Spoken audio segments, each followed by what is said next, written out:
He is ready. Good evening. Welcome to Chaska City Council meeting for Monday, January 27, 2020. We'll call the meeting to order at 7:01, I guess, now, 7:02. We stand and join us in the Pledge of Allegiance.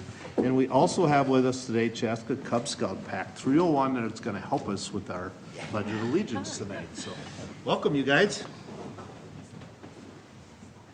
All right, as soon as they're all ready. All right, you ready to go? Here we go. I pledge allegiance to the flag of the United States of America and to the republic for which it stands, one nation, under God, indivisible, with liberty and justice for all. Well, Two. well, thank you. Do you want to introduce everyone? Do you want to say their names? You certainly can. Or have them.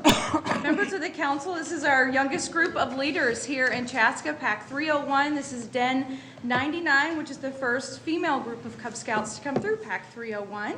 Would you guys like to say your name in the microphone? This is Jack Schwartz. He's a Weeblo. Just say it, it's fine. Evelyn Schwartz. Another Schwartz. Abigail. Abigail? Gail O'Reilly. Okay. Say yours? Okay. You don't have to if you It's don't want to. okay. That's all right. Nella and Emmy Milrant. Okay. Jared, do you want to? Jerica. Did you get everybody? Say your name.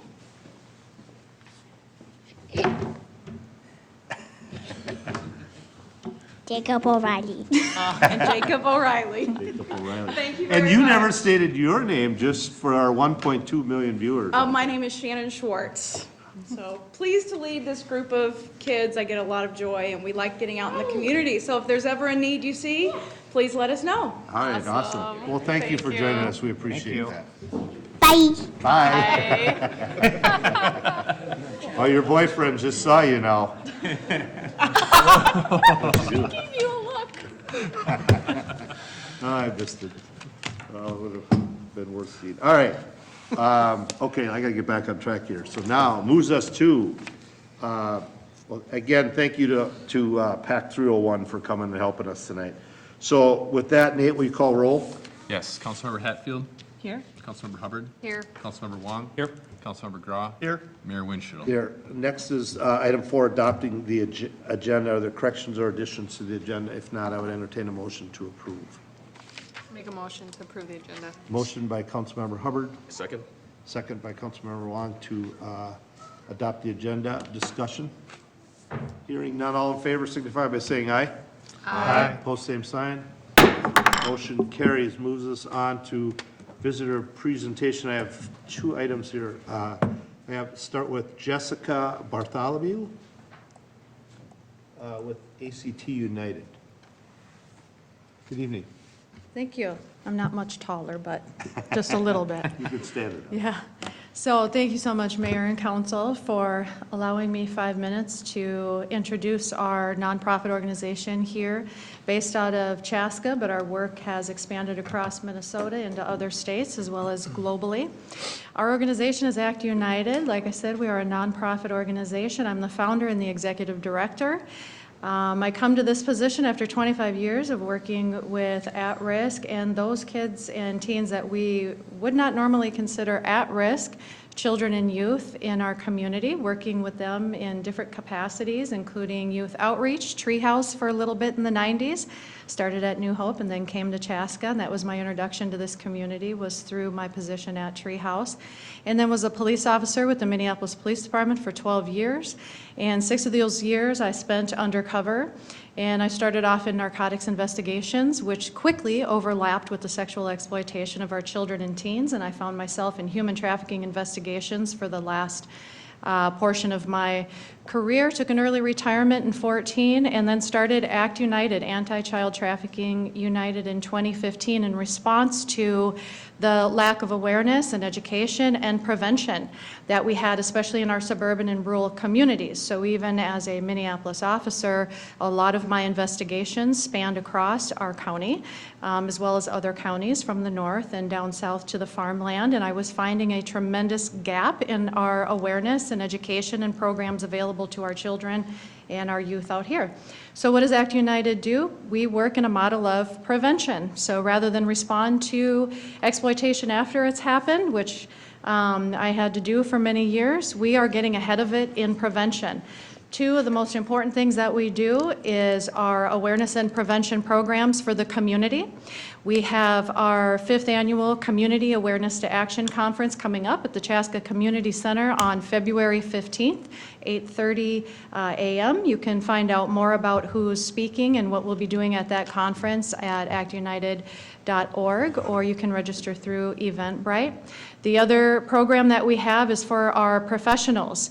This is not just a law enforcement issue. Our teachers, our nurses, our school nurses, our youth outreach, our city and local government is very much frontline in this. So we provide professional training, as well as our hotels and our motels and our hospitality industry. So we have professional training programs available to make sure that we all have eyes and ears open, just in case something does happen, because children that are exploited are not gone, they're not taken, they're not disappeared.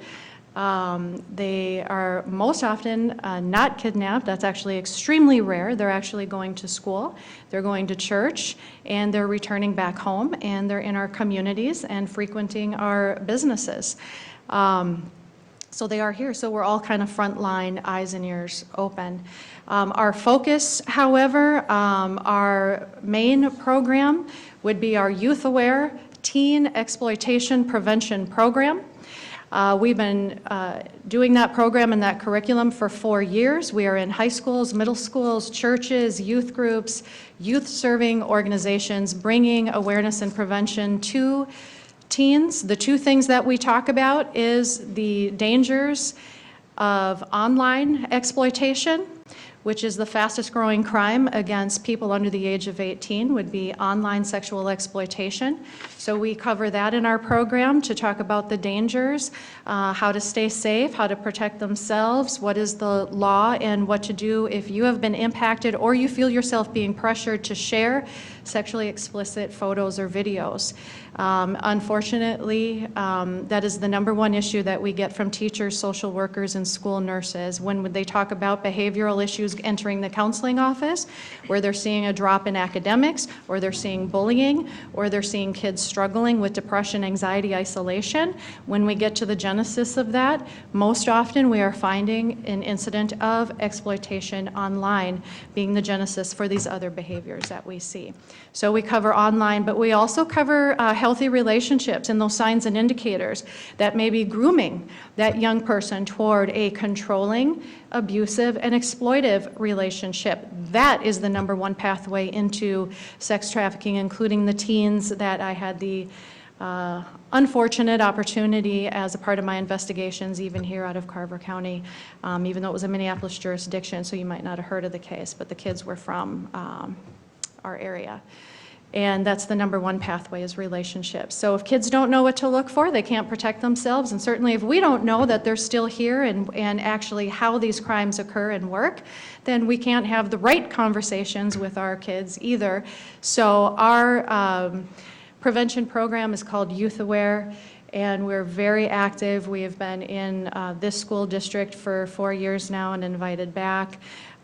We do have a cost to our programs, which is another reason that I like to present to our whole community, is that there is a cost to the program, and I've never once said no, and I don't plan to start, because every phone call I get is from the bottom up. It's from a teacher, it's from a staff person, it's from a teenager saying, please help me, please come to our school. I'll never say no.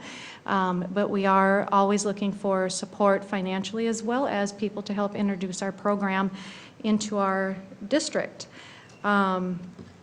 That's our main programs. I have a couple of pieces of information, which is the curriculum, testimonials from teachers as well. If I could leave that with somebody, there's one for everybody. So, and thank you so much for your time. Thank you. Does anyone have any questions for Jessica? It's something I don't think a lot about out here, but I'm sure that Right. it's here and we just don't know about it. It's Right, scary. yeah. And with it online and in person, it's no longer a geographical issue to tell kids, don't go to that area. It's if you have a cell phone, 80% of kids will actually meet their trafficker online. So it's no longer in-person meetings, so. How much of it is familiar, like family and? 30% of trafficking happens from a family member, so it's familial trafficking. You'll know that we had a case here about 5 years ago in Carver County where a grandmother was sex trafficking her 8-year-old granddaughter to a registered sex offender in Iowa. So family trafficking, we find a younger age of entry into trafficking when it's a family member, because of course you have more control and access to a child at an earlier age versus a teenager that you get opportunity to meet at that age. So 30%. And that's another reason why teachers, nurses, public officials, business owners, coffee shops, libraries, the places where youth are going to hang out, we are the eyes and ears because it may not be the parent that is their protection. What about like gender statistics as well, male versus female? We know that thank you so much for bringing that up. One of the things our organization has is called the Reclaim Campaign, which is a voice for male survivors. And we have a training class called Reclaim Campaign to help talk about information for boys. We know that 36% of trafficked minors in the United States are boys, young men. And they are least likely to report because of gender-specific barriers that they have versus females. We haven't normalized the conversation yet. There's a lot of stigma there yet. They also know that there's a lack of awareness, so why do I risk coming forward to disclose when there isn't going to be resources available for me anyways? So there's some barriers that they have that females don't have. So just from what we know is already 36%. So we're actually in our campaign trying to raise funds and awareness to make inclusive or male and male-specific resources. Because if you're a male and you have been exploited, the majority of our pamphlets, our resources, our shelters are females. They're geared, they're oriented. The language is for young women and girls. And so if you're a young man sitting in an emergency department and all the pamphlets are geared toward women and you've been exploited or abused in that way, there's not much available for you. So we're helping to flip the scale on that. Anyone else? Thank you for bringing that to our Yeah, attention. thank you so Appreciate much it for allowing me to speak on this topic too, because, thank you. very much. Right, next on our agenda is the Gene Solberg about Winter Park sidewalk maintenance.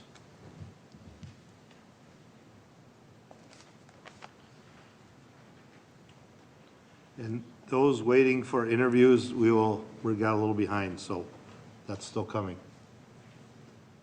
Good evening, sir. Good evening. I am here to talk a little bit about the sidewalks in the neighborhood parks. And I guess Mike told me that this would be ready and he would be there to handle this. So I don't know. Yeah, Gene, we need you to move the microphone a little closer so we can Yeah, hear. you got to move the microphone, turn it toward you so that it picks you up. There you Like go. that? All Yep. right. Thanks, Kevin. Right. Okay. Well, I used to be a teacher, so I have a tendency to want to start this out by saying there will be a test at the end. Let's see. I'm here to talk specifically about Hazeltine Bluff Park. And Okay, I can see it there. Hazeltine Bluff Park is this area right in here. And as you can see, I have these pink markers that show the paths that people take in the neighboring area. And this particular path through Hazeltine Bluff Park connects these two streets, which makes it highly used, okay? This sidewalk along this portion of the park will address several times. And the blacktop pathway coming down to the woods here, I'll address. And I won't talk very much, but I would like to point out that you can go down through the woods here for a short distance and then back onto the blacktop and so on and circle out around. And people do this all of the time. So what I'm going to be trying to show is that this park is used in the wintertime as well as during the summertime. And last fall, I decided that I was going to do my little community service project, i.e. that my snowblower, Pete, and my shovel, Arnie, and I were going to keep the sidewalks clean, or the walkways clean in the park there. And I have taken several pictures, and they're sequential in time, and they go from December 3rd through yesterday, January 26th. There will be some repetition, but I'll try to go through them fast so that we don't waste a lot of time. There's 9,615 square feet of walkway that I clean with my snowblower, my shovel.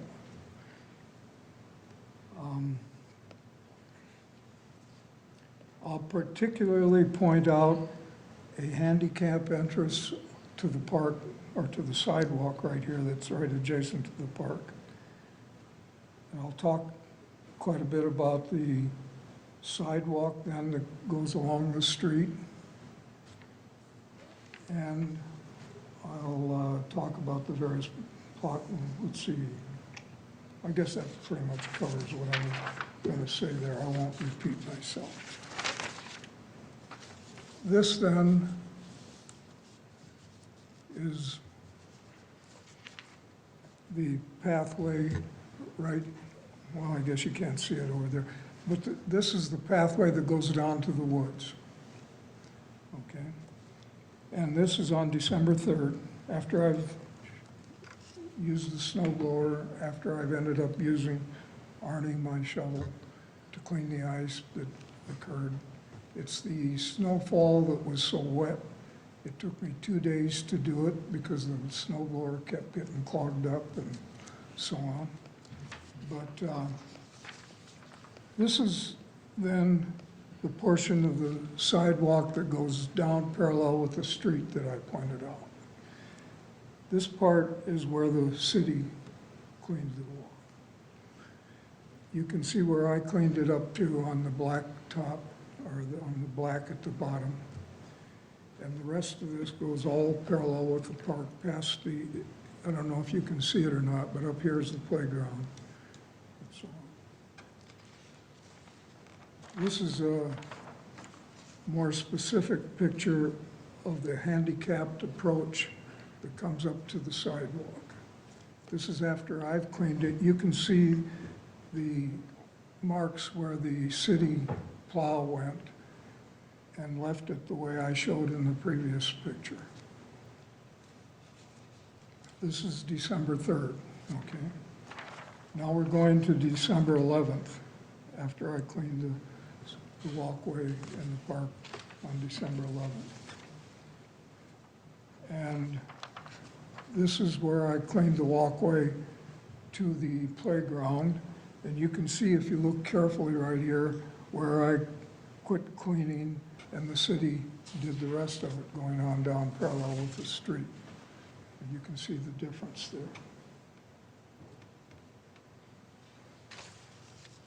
And this is where the city cleans the walkway next to the community center, which shows me that the city is capable of cleaning the walkways much better than what they do there on the street parallel to the park at Hazeltine Bluff. This is December 18th now, the handicapped approach after I've cleaned it, and the sidewalk going down to the point where the city cleaned it.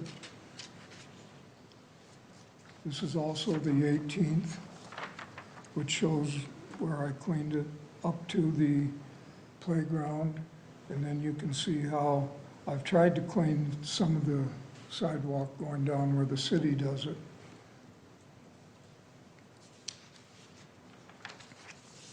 Now, these are several pictures of people using the walkways in the park to show that it really is used even in the wintertime. And it isn't very clear, but the lady is here with her dog, walking her dog. This is all on January 3rd. Here is a lady with her grandson going to the playground to play with her grandson in the playground. And she said to me, I would not be out here if the walkways weren't clear. And this is another fellow with his dogs. That's all on January 3rd. Here are the folks coming up from the woods. One's coming up from the woods, one's going down to the woods area, and so on.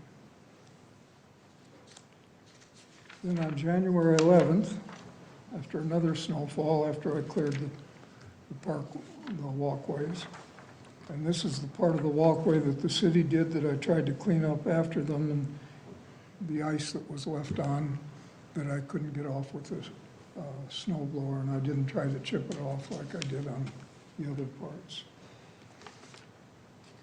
This picture isn't relevant to the park, but it's pretty relevant to the point that I want to make. This is a section of the sidewalk right across from the community center, adjacent to the sports fields there. And I was driving by, and I saw this lady crawling on her hands and knees like this. But she was clear down on the ground. And I thought she'd fallen. I stopped and I went over to help her. And she got past this icy part, and she stood up and walked off. Now, the important point about this is not that it's kind of strange, but the fact that there are people who are that fearful of falling and so on, and why we should have the sidewalks cleaned in this city of Chaska. And this is the city's responsibility, I believe, by the schools there. This is a picture, once again, just to show the usage. It snowed the night before, and you can see Pete and I down here in the corner getting ready to start in the afternoon. And this shows the amount of traffic that had been on this walkway between the time it snowed the night before and the day and later on that day when I went out to clean it.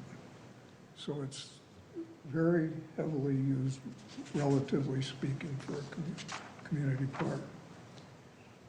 And this is something that I'm a little bit perturbed about. I had cleaned all of this sidewalk. This is, once again, the handicapped entryway. And I had cleaned all of the sidewalk to where it looked like this right here.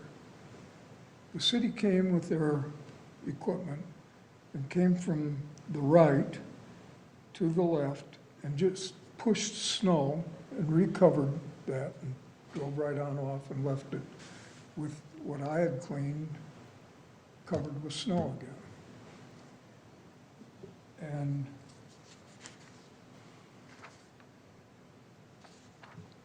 this is a picture of Pete after he took on my Dodge pickup truck. It happens that I backed into it, and so now I'm not able to go out and do what I was trying to do, at least for the time being. I've ordered new parts, and I'll get them fixed, and we'll get at it again. This is a picture that's, since Pete hasn't been operable, why I haven't been cleaning the sidewalks, right? And this is the handicapped entry, and the homeowner next to that handicapped entry has cleaned this. And I just needed to show that I'm not the only one who's putting some effort in here. This is a picture of the sidewalk from the opposite end of the handicap area where the city has cleaned it. Okay? So my request is, can the city take over my responsibilities on these walkways until I get Pete fixed again? Or they could take it over permanently if they wanted to, but I'm perfectly happy doing it. But I really do think that, well, I'm 80 years old, and I'm not going to be able to keep doing this for very much longer. So somewhere along the line, the city is going to need to, I feel, need to take responsibility for proper cleaning of the sidewalks. And my question is the city liable? We're talking here about dollars. And if the city is liable and we're talking about dollars, that means it's me, the taxpayer, that's going to pay the bill if the city doesn't clean the sidewalks.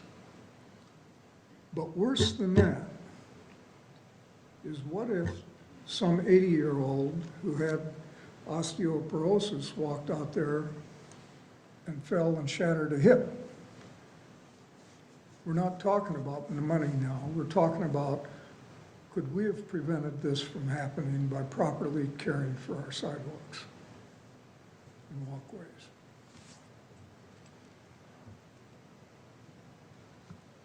I think that possibly they need different equipment than what they're using. I'm not just being derogatory toward the people who do the maintenance on the sidewalks. They've got a machine that I believe is about 2 feet too wide, and so they keep it up higher than what it should be so that they don't rip up the grass. I mean, this is my conclusion. I don't know that this is what's happening, but that's my conclusion about what's happening. And that's why they're just pushing snow around instead of cleaning the walls. So I think they need some proper equipment. Either they could borrow it from the schools maybe, or something where they could get it done properly. But one thing they do need to do is they do need to take some shovels along. You can't clean up these handicapped approaches and things without a shovel, I don't believe. But if you can, that's fine. It's obvious to me that the community center, the curling arena, the schools get their sidewalks cleaned. I don't know why our neighborhood parks shouldn't get it. And I don't mean just the Hazeltine Bluff Park, but any other neighborhood parks. And that's my presentation. Thank you for taking the time. Do you have any questions? Well, thank you for bringing that to our attention, and thank you for all you've done as far as cleaning that up. That's a lot of work. It's enough to do your own driveway, much less doing all the trails of the park. We're actually just kind of having somewhat of a conversation about how do we go about some of this. We got 66 miles of trails for us to bring shovels to cover every approach. That's a bit of a challenge. Now, we do not have the staff to take care of, to do something like that. That's just our paved trails. So there's also sidewalks that are around these, around the neighborhood parks. We have over 30 neighborhood parks in the community. Currently, our policy is, I mean, if we could go out and clear everything, we'd love to. Currently, we just don't even have close to the staff to be able to approach that. Right now, we plow 26 miles of our 70-some miles of trails, and the focus is on clearing out those pathways that are directly connected between neighborhoods and schools, and looking specifically at the walk routes for schools. So there's the school district has a policy for how far away from a school they'll actually pick up a child on a bus, or if they have to walk. And so we take those maps and basically overlay them over our trail system to make sure that those neighborhoods that the kids have to walk, that we're going out and we're clearing those. And that's actually done as part of the actual plowing process itself. One of the challenges that sort of follows the clearing of that is the trails tend to get blown over from snow that blows over the trails after we clear those. And so we end up having to, not just like on a street event where we have salt and sand and everything else that goes down there, these get recovered, and so we end up having to go back out and actually redo these trails about every couple days to keep them cleared. And he's absolutely right that the condition that we plow those is not down to the blacktop. We just don't have the equipment to do that. I think exactly what you're doing is exactly what you'd have to do. It would be a significant increase in staff to do it. It's not that it couldn't occur, but there's really a significant cost that would go along with doing that, which over the years we've chosen not to do, and focus specifically on those areas that take the highest amount of traffic with kids walking to school. So even That's like the sidewalks, I mean, it just seems weird. Like, I obviously do my sidewalk Yep. in a condition that people can walk on it. I would think that if I have to do that to my sidewalk, we would make sure, because that's what kind of blew my mind when I talked to Gene earlier Yep. today, was even just like the sidewalk part isn't So walkable. people are responsible for the sidewalks in front of their properties. But the things that we maintain would be the actual, whatever they are, 10-foot wide trails, sections that connect. Again, we'd love to do it, but we just don't even have close to the staff to be able to accommodate that. And to do that would be a significant increase in both staff and equipment, which would be a major budget discussion. So this is the bottom line is that it goes back to it goes back to staffing and equipment and investment in staffing, and staffing you have to maintain it all year round or even throughout the season. Well, it's really tough to get people on a seasonal basis for this. The labor market's really tough to begin with. I will tell you that most cities do not maintain all their trails and don't maintain sidewalks like this. Most have a policy for which ones are their highest priority type of ones. What about like salt or sand? Do they get laid on these pathways? No. Is No. that like an environmental thing or a cost thing? It's an or- equipment thing, it's a cost thing, we don't have the equipment really to do it.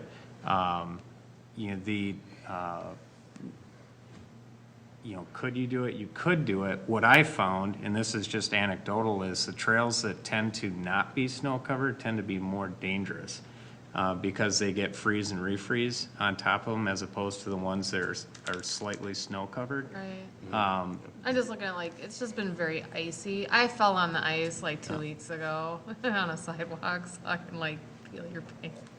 But just was curious if we lay salt or sand down, if that maybe makes like a difference. Yeah, the salt is a big environmental. I mean, there's been a lot of stuff in Yeah. the state of Minnesota about our lake water and salt, and we salt a lot of stuff. And then eventually that kills the grass next. So it's hard. I mean, I hear, like I said, we've conditioned ourselves in Minnesota to throw salt on everything to try to prevent it, and then that has long-term effects to the environment as Like well. Arboretum doesn't So salt anything. I echo the mayor and thank you for what you're doing and going out there and Pete and Pete's the shovel. No, who's the shovel? Arnie's the shovel. Arnie's the shovel, sorry. Pete is the snowblower. Pete's snowmobile. I Please get it appreciate right. that, but I definitely understand, where it's coming from, where it's a tough commitment to do, and if there's a cost, and you try to balance of where people are at and being used and everything like that. And there's no doubt, these trails are being used out there, but the focus from a resource perspective has been on the ones that have the absolute most traffic that go on them. And quite frankly, the goal isn't to clear the snow from the path, the goal is to make it passable.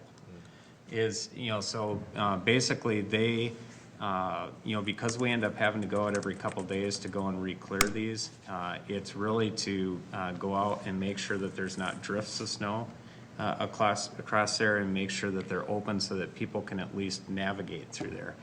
Again, it's not a desire not to want to. It's not it's not that we couldn't. Most cities don't, and it would, if you consider just our trail system, we're only doing a third of it right now, and that's not including, typically there's sidewalk paths that are around each of the playground areas that are separate from the trail systems, which would add on to that mileage. So what I'm hearing is that we're only doing a fraction of the total, we'd have to do it more frequently to keep it clean.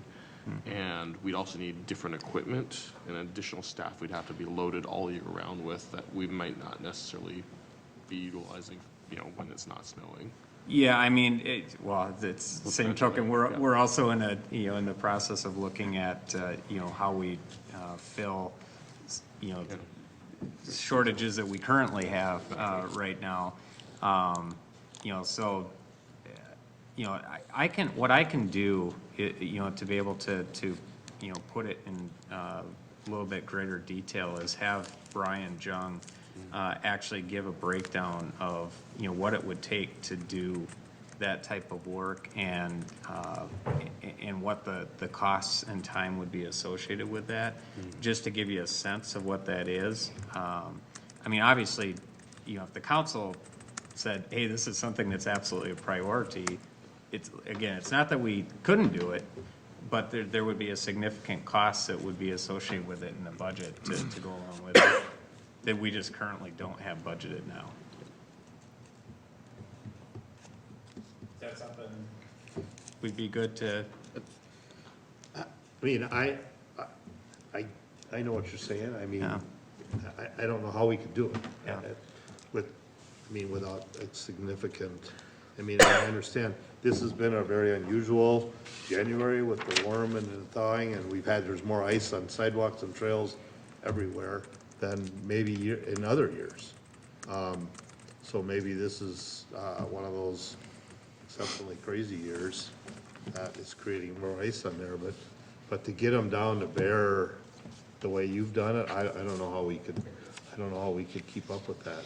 And then I don't know, are we creating ourselves more problems if we get multiple snow events and we don't get there and they're expected to be that, and I don't know, it's such a challenging thing to undertake with this many trails and because if you take one to that level, you gotta take everything to that level, and I don't know how to do it. I just don't know how to do it without financial impact. I have just one question that I could talk. Anyhow, I see a lot of trails that aren't used near as much as what the walkways in this park are being used. Now, I don't know if the county takes care of those or, how that's done, but I think that maybe there should be some approach, and maybe there has been, I don't know. But there should be an approach that looks at how much they're used, at least, to make the one, as you can see, there's quite a few people who use this, and especially that part of the path that goes between the two streets. children meet the bus at the end of that path on one side and so on. So I mean, you might give some more consideration to it, but I'm not here to,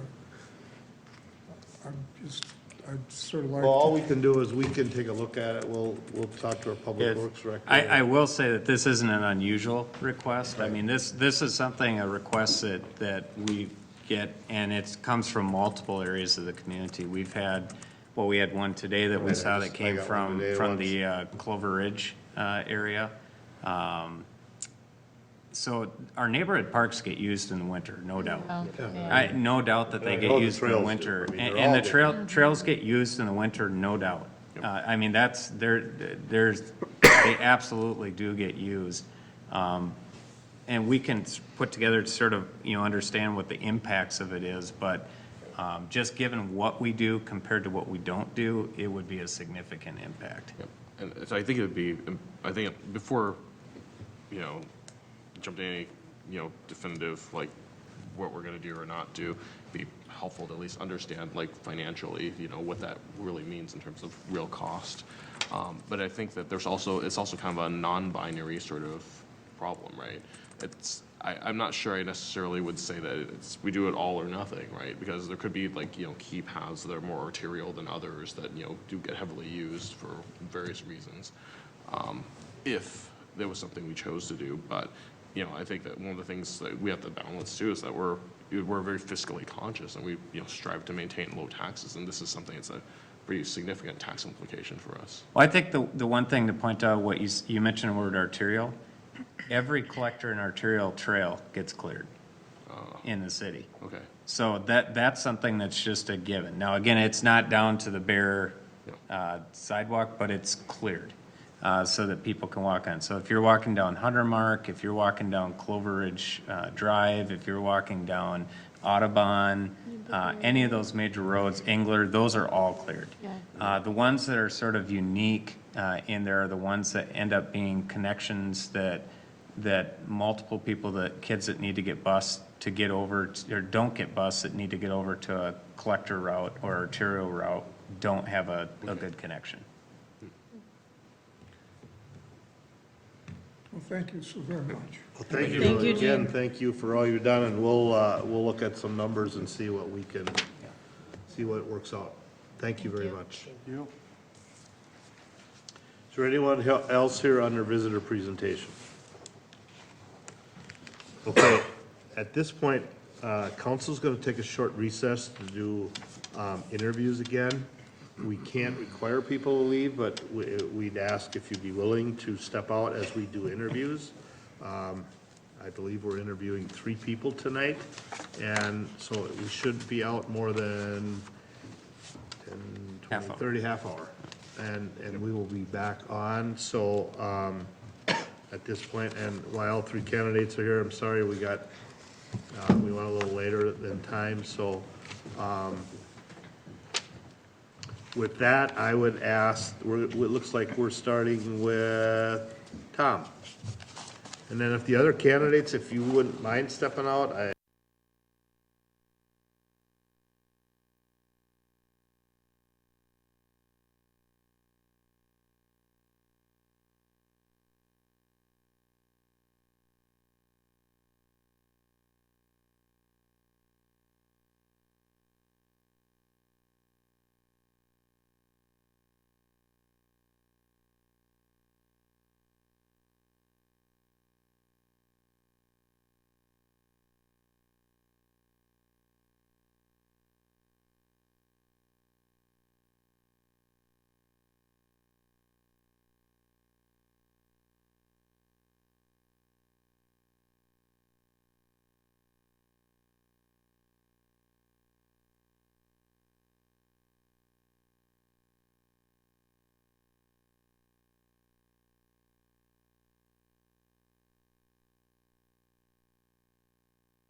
parcel now, but this parcel is situated on the east side of Highway 41, and then the west side of Peavey Road, and then it has additional industrial businesses to the north of it, and then the Carver County School District building to the south of it.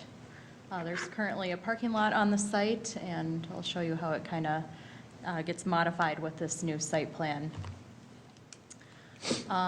So Steve Anderson is the applicant and the owner of the property.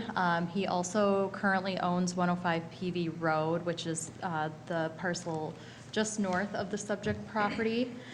So he did purchase this property in hopes of redeveloping it and selling it off to an interested industrial buyer. He still has not solidified an end user yet for the site, but he is hoping to market it with these entitlements that he's applying for this evening. So once he's able to determine an end user, then he'll come back for final site and building plan approval. Like Matt said, the concept plan was approved in November of 2019, so we're in the second step of the planning process tonight with the preliminary approval. So the preliminary site and building plan approval is for the construction of a new office and warehouse industrial building. The zoning out there is industrial, so the use that they're proposing is consistent with the zoning in the long-range plan for this site. So the site itself is approximately 4 acres in size. There is currently a parking lot situated on the parcel, as you can see in the darker gray shading of this exhibit.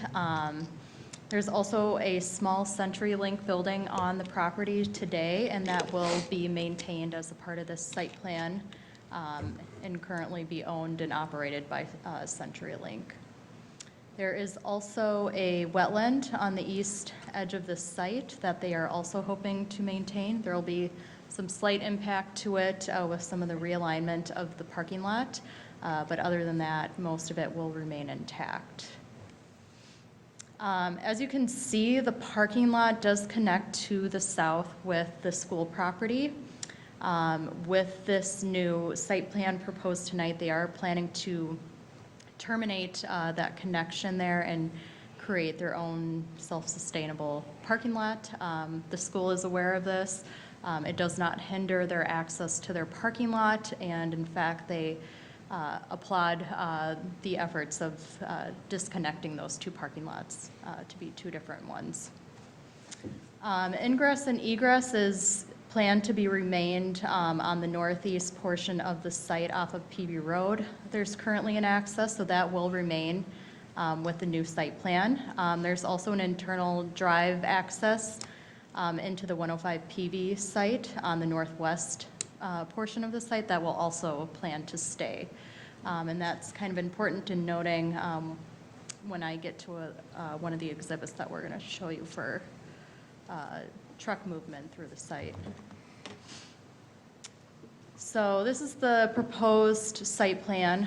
The building is situated basically in the center of the site. It pretty much only had a couple options in terms of where you could put the building and in terms of meeting setbacks for the site and not impeding on the wetland. So in terms of the location, it makes sense for circulation and so forth. As you can see, the ingress and egress points are planning to remain. On the south side, you can see that the parking lot is being capped off and providing a turnaround or full circulation through the site at that point. It's the school property on the bottom? Yes, Okay. right here. There is a loading dock on the south side that semis will be able to access. And then this current hatched area is basically the area that's being impacted for the wetland and with the realignment of the parking lot there. But again, they've gone through their necessary approvals with mitigating the wetland and providing a plan on that, so they are in good standing as it relates to that.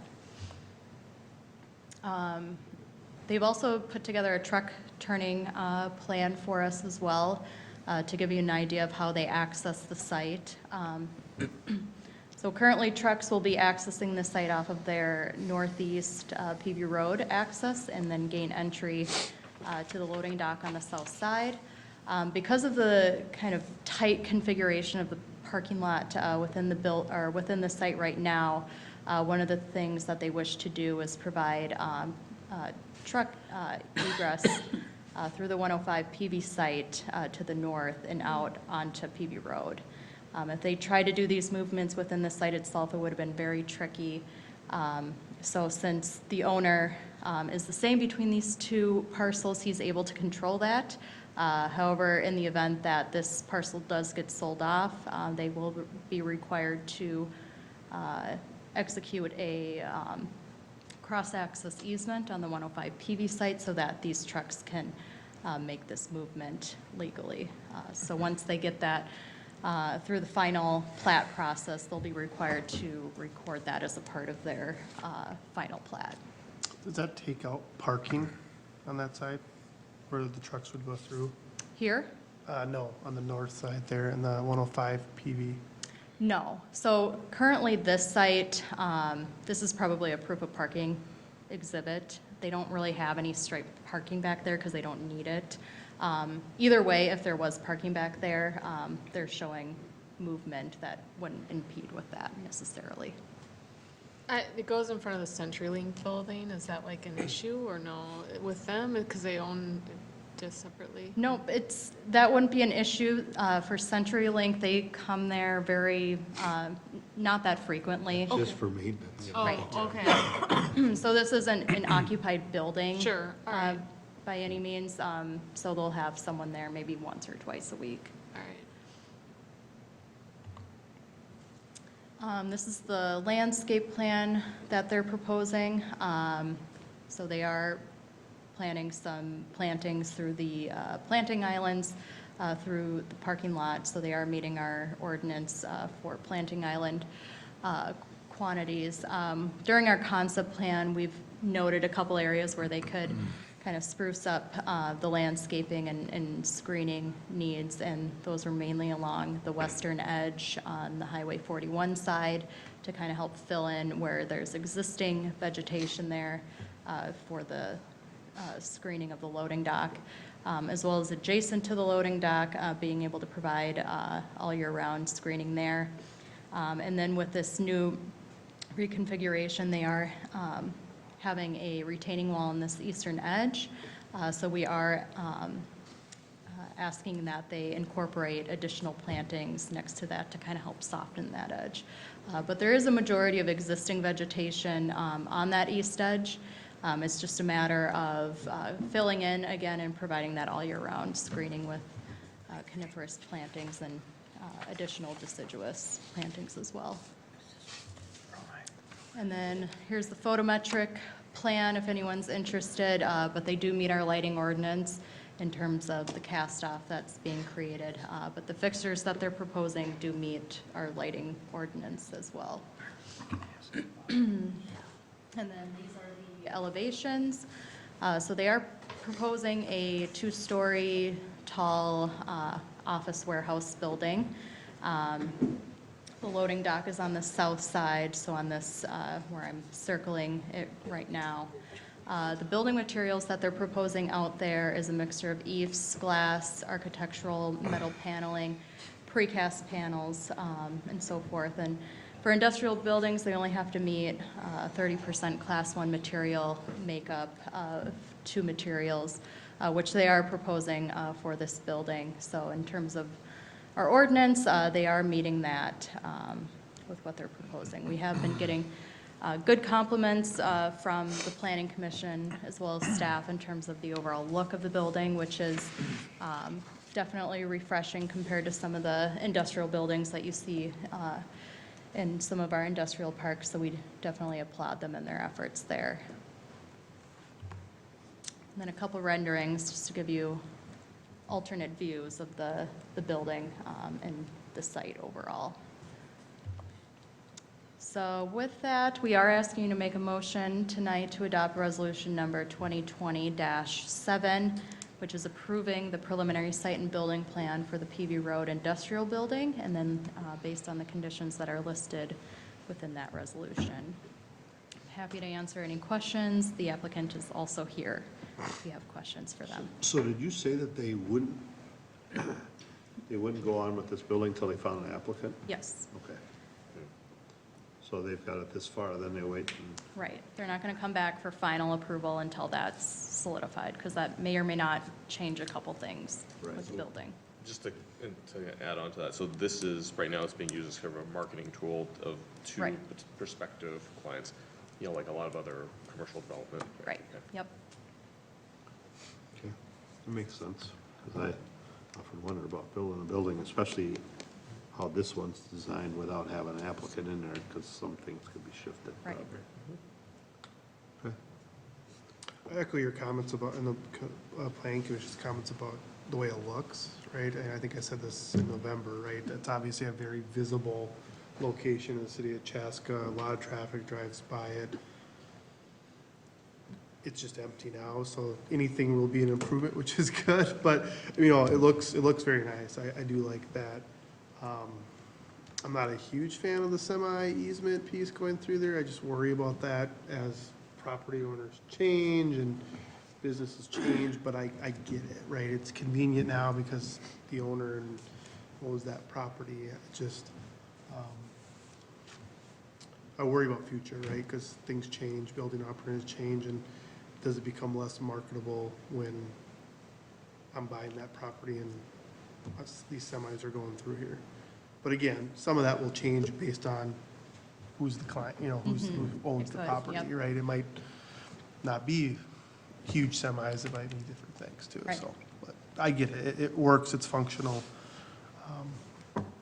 You know, I think it is what it is at I this think point. commercial industrial buildings, that is a little more commonplace than Yeah. we think. Yep. That, it, you know, It's a lot more common in the downtown areas. Right. Like over in the Walgreens area, we have access easements all over. The only place I can think of in the industrial park is where that federal package, when they built two buildings next to each other in the same site, they had a cross-access easement. I think the buildings got sold to two separate users. yeah. I think another example of one that exists would be the Formicote redevelopment. Oh, We that's have a right, cross-access easement that would allow, once it's all connected, DDK to go across Formicote and across the neighboring property. It's definitely something that gets discussion, though. I Yeah. mean, you're right. I mean, it becomes something that city has to weigh, you know, am I willing to put up with that? Yep. Well, even in residential, there's quite a few of them, like, you know, over off of 41, where the memory care, the Hazeltine apartment building, or the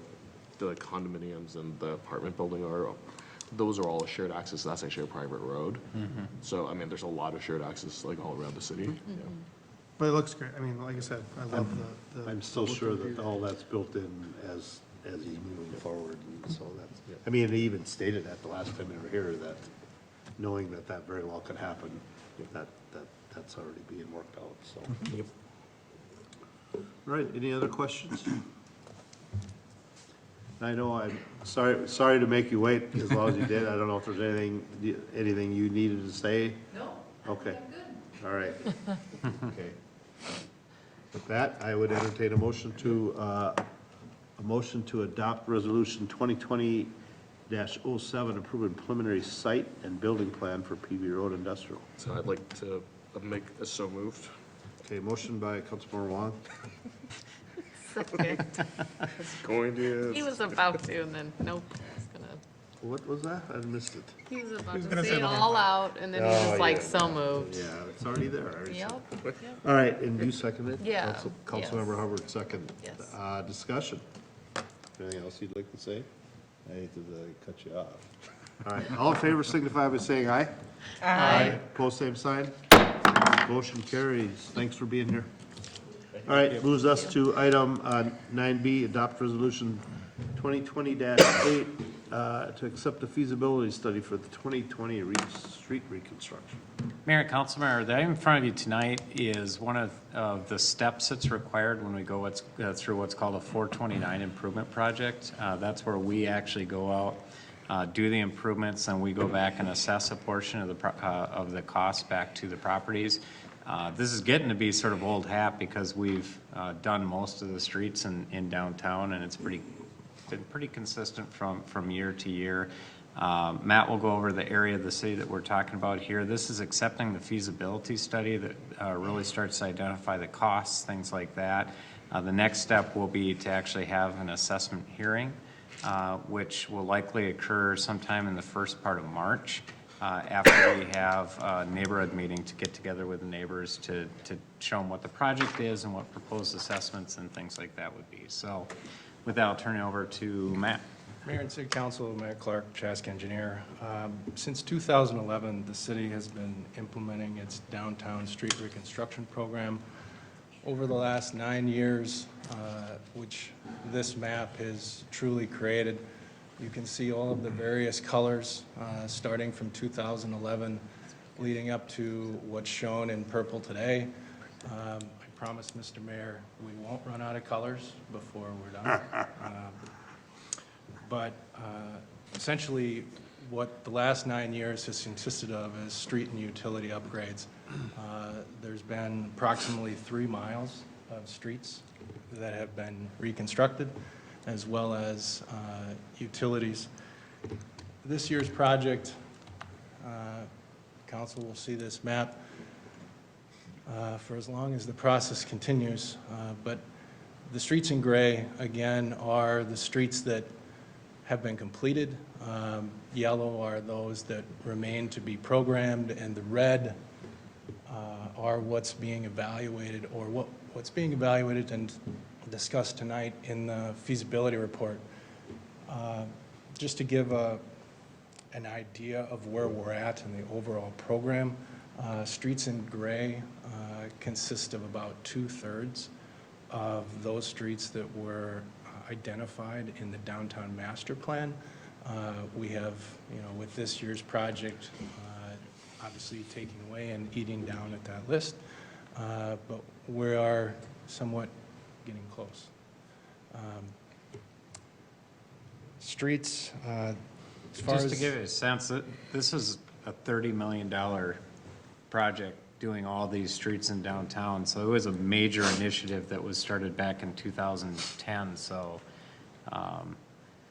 I remember our first street that we did in this, the assessment hearings were a lot different than they are now.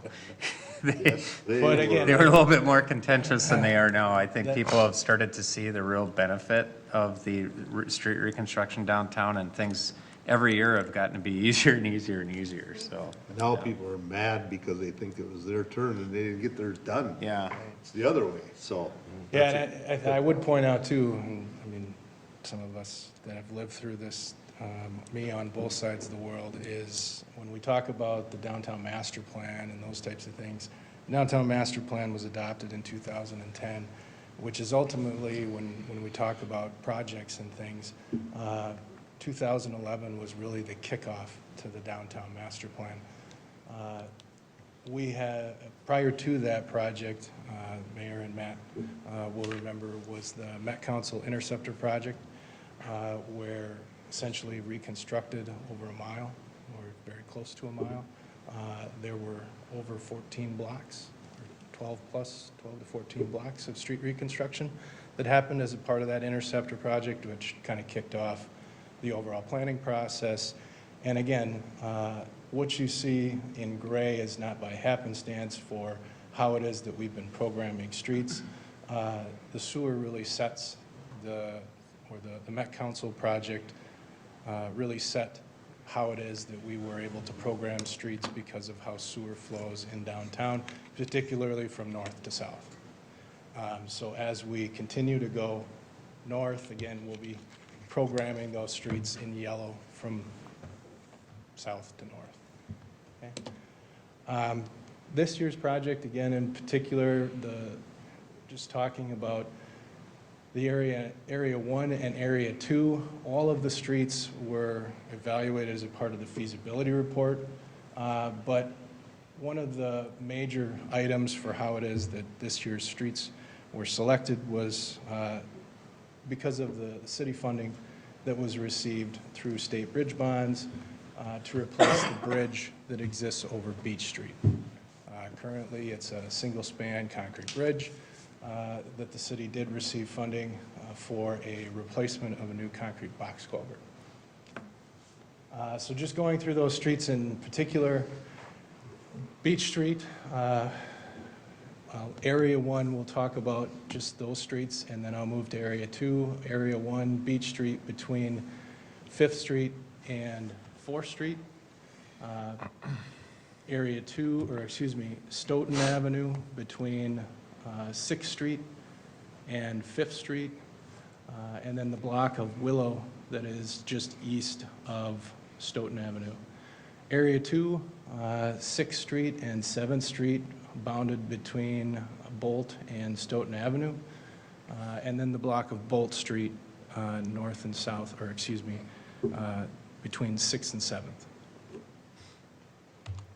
So the report goes through kind of each of the different areas. We'll talk about Area 1 and Area 2.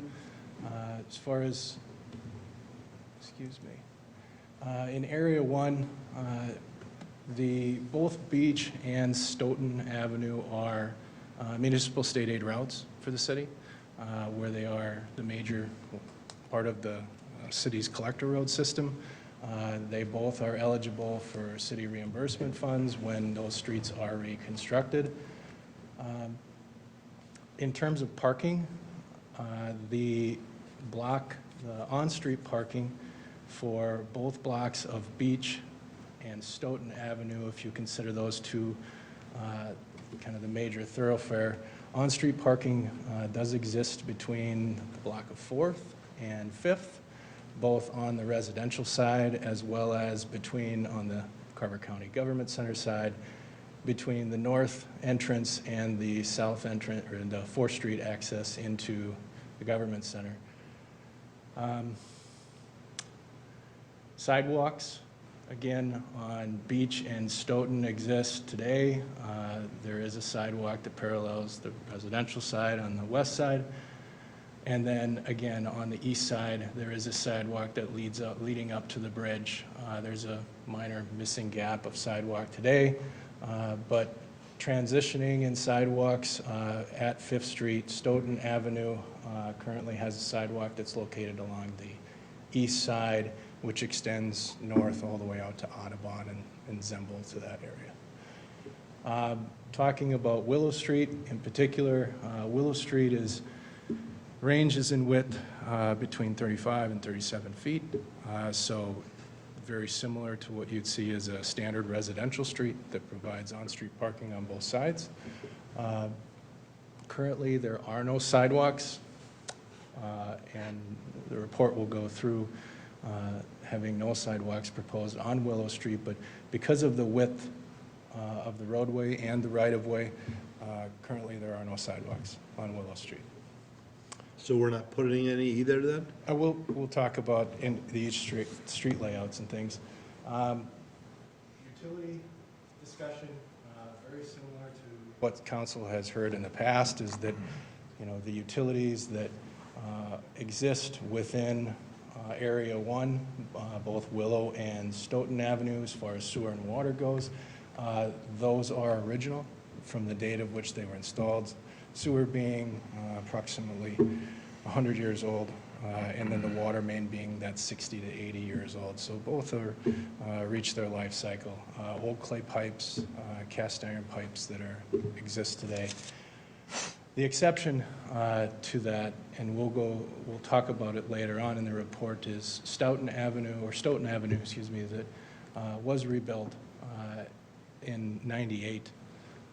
And there were various upgrades that occurred, but the sewer being one component that was replaced between 6th Street and essentially 5th Street. Sewer, stormwater, there were some stormwater components to that particular project, as well as reconstructing of the street. Okay. The biggest item to remember, I guess, on that particular street being the water main was not upgraded as a part of that Stoughton Avenue and, for that matter, Beach Street projects that have gone on in the past. Area 2, we'll talk about both 6th and 7th Street. All of the residential properties that are being impacted, essentially front 6th and 7th Street, there are no residential properties that are connected or tied onto Bolt Street in terms of driveways. 6th Street, again, no different than 7th. 6th Street, all of the utilities, same age, same life cycle, same discussion as before. The major components to 6th Street, talk about them just individually. 6th Street is approximately 22 feet in width and has a 24-foot right-of-way. So very narrow street for what it is today. Still does provide for two-way traffic, but is a challenge to navigate during the winter, obviously. Bolt Street was repurposed as a part of the Riverwoods neighborhood that occurs just to the west, but Bolt Street is approximately 16 feet. 7th Street, again, 7th Street is, in that 40 to 44 feet wide. Again, none of the streets that are here that we're talking about tonight, with the exception of Beach and Stoughton, have any curb. There's no storm sewer, those types of things.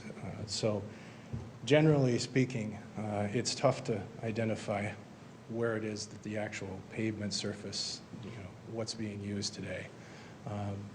But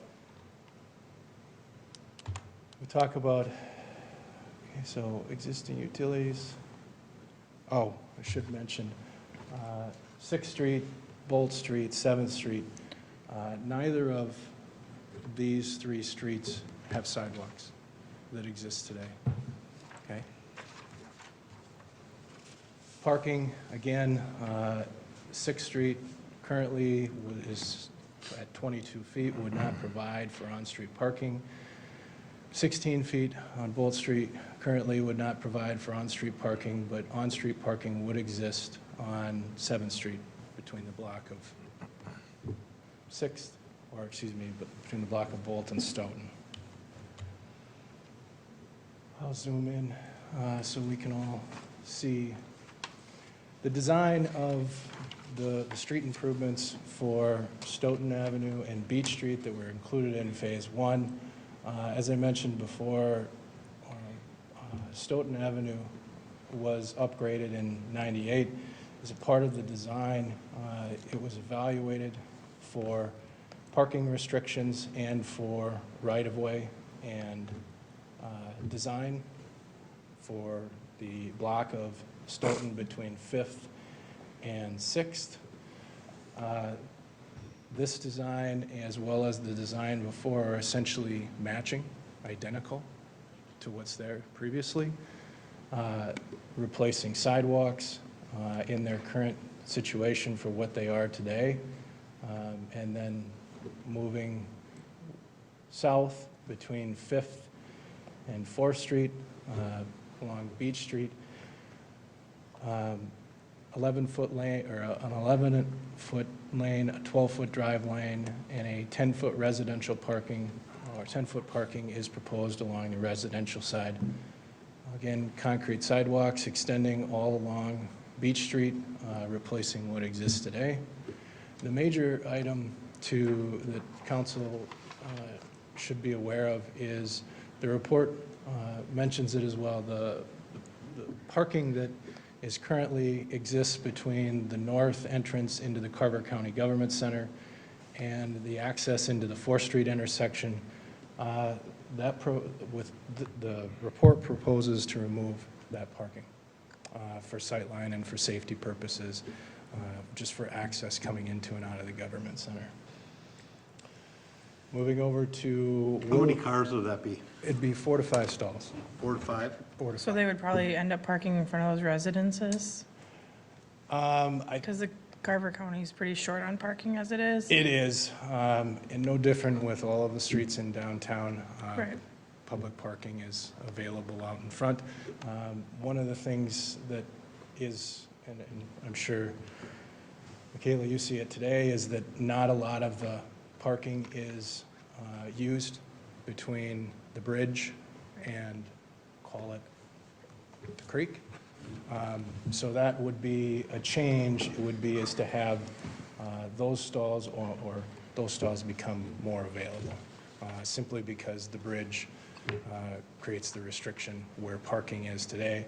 And so extending parking back to a point where, and again, the node that allows the pedestrian movements here at the intersection, this area here is currently underutilized and not available. So there's, am I reading that right? There's gonna be parking on top of the bridge now? Yes, You could park on the bridge right now. it could. So it's net, so it's Oh, a yeah. net loss of only a couple spaces, like 2 or Right. 3. When I threw Ragers in high school, there was parking there. Okay. Let's see. So there's room on Stoughton between Willow and 6 to put a 7-foot concrete sidewalk, huh? That's what's currently there today. It's 7 feet wide? Seven. Wow. Yeah. I would say about 4. Yeah. No, that's a really Pretty wide narrow there. sidewalk. Huh? That's actually a really wide sidewalk there. On that part of it, when you get further down, it gets narrow, but Somewhere along, I'm thinking. it was right there, it's really It wide. narrows, there's actually, Past this. Chaska lives, that's pretty yeah, I don't know narrow. who right that is. here actually is where there is no sidewalk today. So you have to walk over the bridge. And then there's a drop in sidewalk there where it's really narrow. But Michaela's right, I mean, as you travel northbound on the west side, the sidewalk broadens out. Okay. Area 2, let's talk about that particularly. Again, I mentioned before, 6th Street, existing street width is around 22 feet, right-of-way at 24. The design, what's proposed in the feasibility study is to replace what's there currently, providing 2 11-foot drive lanes. Again, no sidewalk that currently exists and is not proposed in the report to be installed simply because of the restriction in the right-of-way. Bolt Street, between 6th and 7th Street, again, maintaining that current two-lane, two-way access for Bolt Street by having 11-foot lanes, both sides. And then one addition is including a 8-foot bituminous trail along the west side. One of the things that was identified in the master plan was providing some regional connectivity between the levee system trail and the neighborhood connections to sidewalks and such, as well as in the master plan, 7th Street was identified as a residential street with sidewalks that would provide that connectivity out to Stoughton Avenue. Street design for 7th Street, again, 16-foot drive lanes, both sides. What that compares to is, that is the city standard for residential street section, provides for parking both sides, as well as sidewalks that would carry between the block of Bolt and connecting over to Stoughton. So sidewalks on both sides? Yes, ma'am. And there's room in all those yards? That would have to be, so one of the things, yes, I think the discussion at the point of which, when we talk to the neighbors and things, is where can the sidewalk go and what are the restrictions? There are trees that are there, there are trees that are being impacted with the project, and we go through that process with the residents. So 7th Street will have parking on the street? 7th Street would be provide parking. One thing I will mention to the council, and staff is looking for any of your feedback at this point. 6th Street as well as Bolt Street, with their narrow width and what their use is for ultimately serving mostly the residential properties. And the neighbor, Mr. Welter, who's down the road, One thing staff would be proposing at the neighborhood meetings is whether 6th and Bolt Street would become a one-way. One-way, the proposed one-way would begin at 6th Street, so you would be able to enter off of Stoughton Avenue onto 6th Street and then exit off onto Bolt Street, 7th. The flexibility, the design doesn't change. By creating a one-way, essentially what we would be providing is on-street parking. So instead of having 2 lanes, there's essentially an on-street parking lane on the south side of the road. And that would simply be striped and left in as the same footprint as what you see today. It'd be just parking on one side. It would be parking on one side. Do you feel like it would be, sorry, Oh, I'm sorry. do you feel like it'd be confusing? Is there like any other one-ways? Really? In I feel like downtown, that- there are no That's other where I feel like one-ways. it could just, I mean, I don't hate it other than that I feel like it could be a little confusing for people to all of a sudden like randomly have some one-ways where there's not really any others. But yeah, those are really narrow, so I get it. They are. You know, the difference in 6th Street and with Bolt is that the garages and the homes are offset quite a bit. So the need for on-street parking is really, to me, a question. Was that something they would like? Two-way access. We've been, city staff has been approached by neighbors in the past because of snowplow maintenance and things, because encroachments that happen in there. We currently plow 6th Street with the bigger truck, 7th Street, but because of the tightly knit homes in relation to the street along Willow Street, that is a small truck, because there's just no room to get off the street for those homes. So, if I heard that, you're gonna propose that to the residents, see what their thoughts are? Yes, and then staff would be coming That- back with a I recommendation. think you'll have more problem with people not liking the extra traffic on 7th than you will the one-way on 6th. Because I think that they would prefer to see the on-street parking and a one-way versus two-way and no on-street parking. It's totally a residential street. I don't see that one-way would create that much of an issue, because turning off Stoughton's the main road, and you're gonna be coming down, it's okay. It's just going back, it may take a little time to get used to that, but I think that might be a good approach there, except for how much is the 7th Street residents gonna not like to have. I feel like 7th Street already has a lot of traffic because of that neighborhood Connecting back to there. Riverwoods. Yes, I feel like they already, I don't know that they would see that much of a change. Exactly, because, I like that solution. I think that's a better solution than going both ways. I mean, people park on 6th no matter what you do. Yeah, that's Anyway, just it. They're gonna do it. Like, I just drove on it because I like to skirt around if I'm trying to like evade someone or something. I'm kidding. So they park there anyways. And there's You just cross your fingers, you don't run into anyone. there's no current on-street parking on 6th, correct? On 6th Or Street, Bolt. it does not say that it doesn't Yeah, they- happen. Not They just supposed kinda- to. right. But the width is restrictive. Okay. Yeah. But I mean, they've just all lived there and been used to it. That's I mean, right. it's just, they just know how to get around it. They know how to get over far enough. Let's see. Interesting. So those two would be the biggest items. Generally speaking, I mentioned before, there are storm sewer upgrades that are needed. Storm sewer upgrades that occurred in the past occurred with the Stoughton project. There was a project that happened with the government center back in '68 that had some storm sewer upgrades along Beach Street. Those all are in need of upgrading because of how we've changed the system to connect more of the residential streets to the system in and of itself. So there are storm sewer proposed. along Beach, Stoughton, as well as Willow Street along the residential street to pick up the street drainage. Same thing with 7th Street, 6th and Bolt.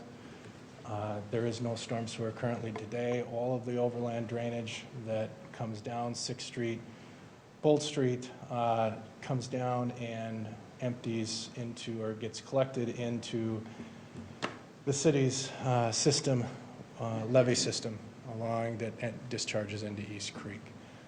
And so you can kind of see the confluence of where things come together and through here. Sanitary sewer, again, as I mentioned before, all of the utilities, sewer and water, are proposed to be upgraded with the exception of the segment of sanitary sewer that was installed with Stoughton Avenue. No different than with all of the other projects, each of the individual properties that have a sewer and water service that are connected to the existing system would be upgraded. So all the properties that front along Beach Street, Willow Street, and a portion of the properties, or all of the properties along Stoughton Avenue are also proposed to get upgraded sewer and water services. Unique to this project, back in 2000, that's a while ago, early 2000s, the city did a comprehensive model for a water supply system into downtown. There were 3 trunk water main connections that were identified to meet the demands for both fire protection and for service of future growth in downtown. One of the links, or the missing links, of trunk water main is proposed to be completed as a part of this project, really finishing up all 3.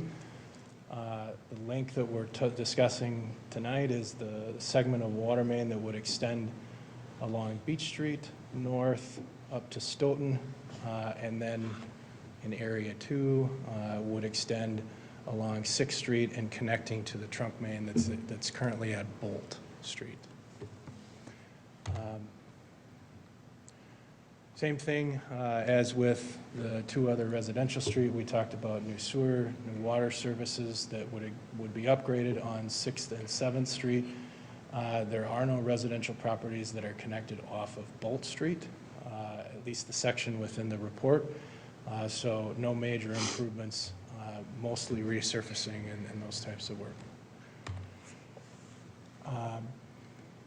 There are, as with all projects in downtown, when we get into the level of disruption and the magnitude of what it is that the city is replacing in terms of sewer, water, street utilities, there are trees that are ultimately impacted as a part of that project. Staff will be meeting with each of the individual property owners, talking through those trees that are being impacted. We do come back in the following year and do a reforestation program with any and all of those properties that lost trees and or trees that would need to be added as a part of the project. So that's what that exhibit is intended to mean. As you mentioned, Councilmember Hatfield, 7th Street will be its own unique to where how it is that the sidewalk would be proposed to go in, but we are not to that level of detail at this point. Any questions before we talk about project costs? I'll just comment that the pictures of the bridge that currently exist, I like the fact that we're gonna kind of cover up and protect the utilities that are running through there, and it looks like, to me, it looks like I took an extension cord and tried to cross the river. That's how I learned to tightrope walk. My son was like, can we go under there? I was like, no. Oh, it's actually quite unique. If you walk underneath the bridge, we actually have an exposed sewer main that is just paralleling above the creek. So that is not going to be the case when we're done.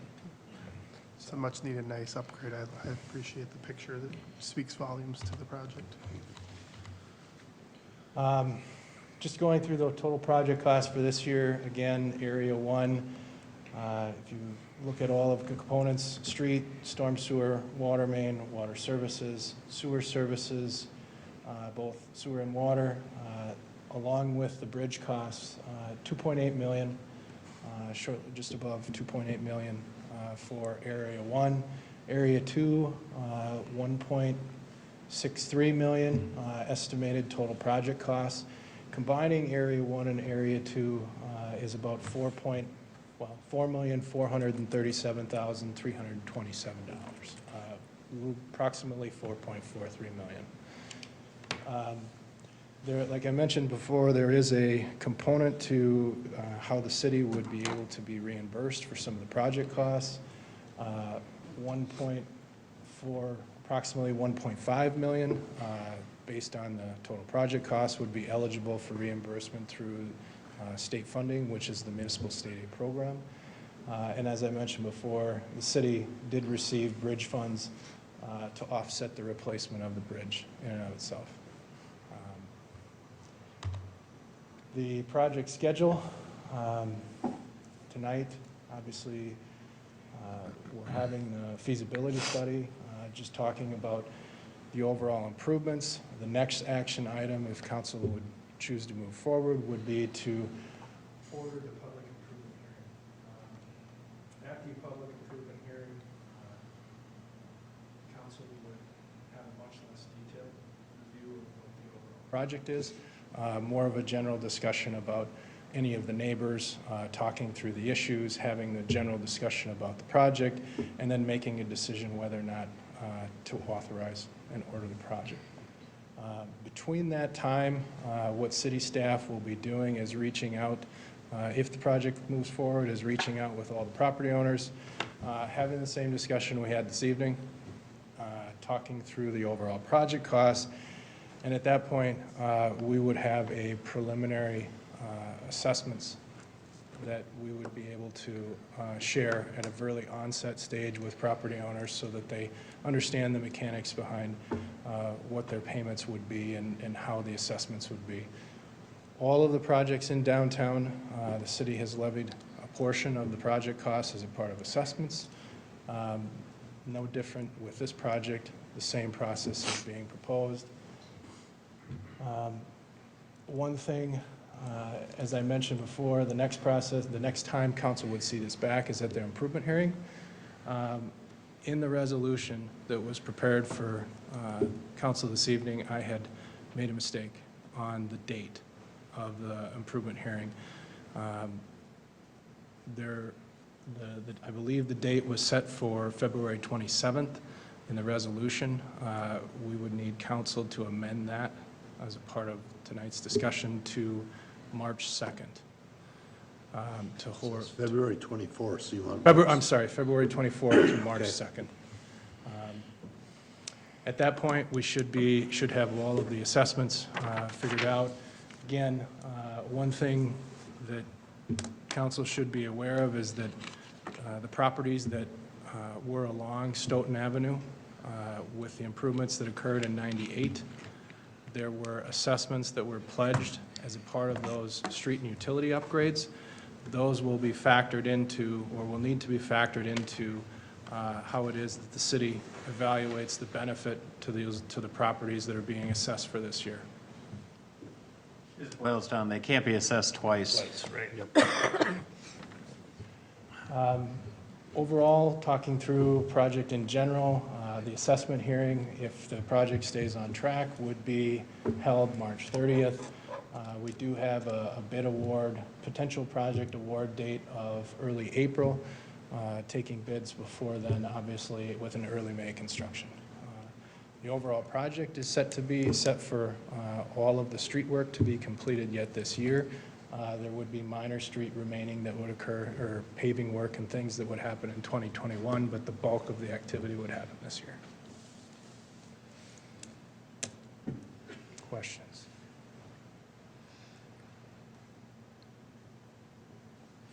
Is it next year, the year after this is completed?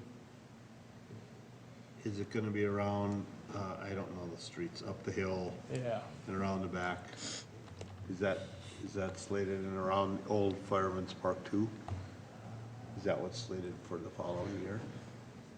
So two things that we're looking into for timing of streets for downtown. We are reaching the finish line in terms of funding for 41.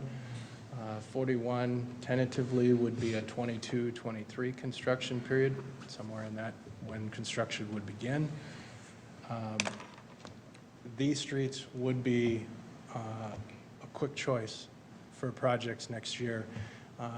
The difference being is there is the bridge that needs to be replaced along 6th Street. I was gonna ask about that bridge. That bridge is terrible.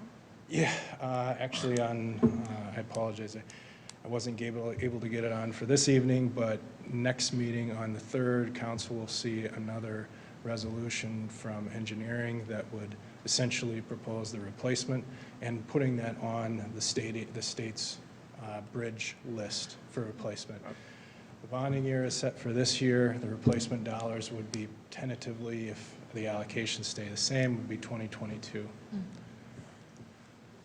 So that could be a potential project for next year. I had contact with a person back there that was wondering when that was gonna happen. Yep.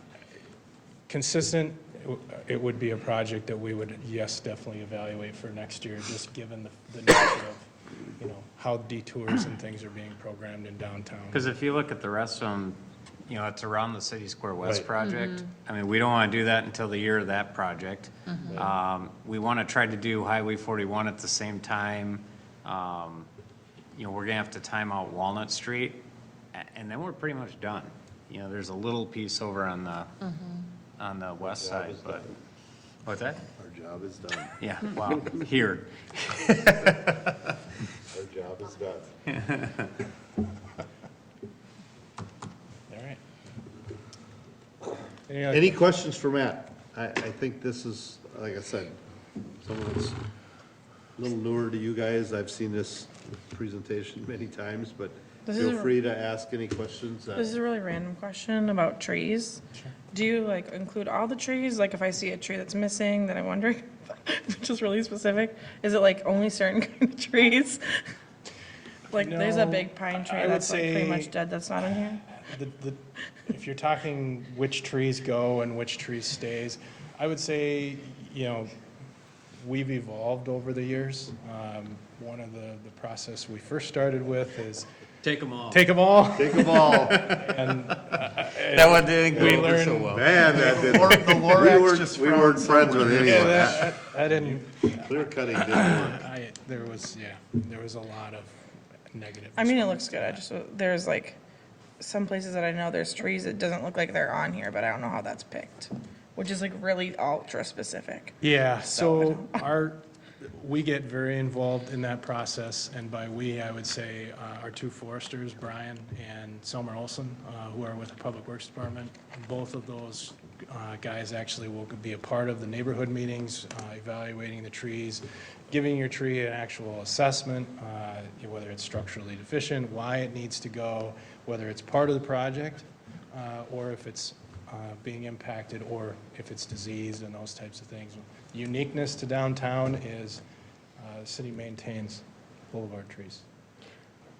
But it does get ultra specific like that. I mean, that's what the intent of the neighborhood meetings is. Because most of the time, people generally get the general concept of the project, and especially since they've seen everywhere else at work, what really boils down to usually is really specific individual issues with properties. And we have somebody that will be assigned to the project the entire time that basically spends a lot of time down there. So if residents have questions or concerns that pop up during construction, they have a contact they can talk to daily.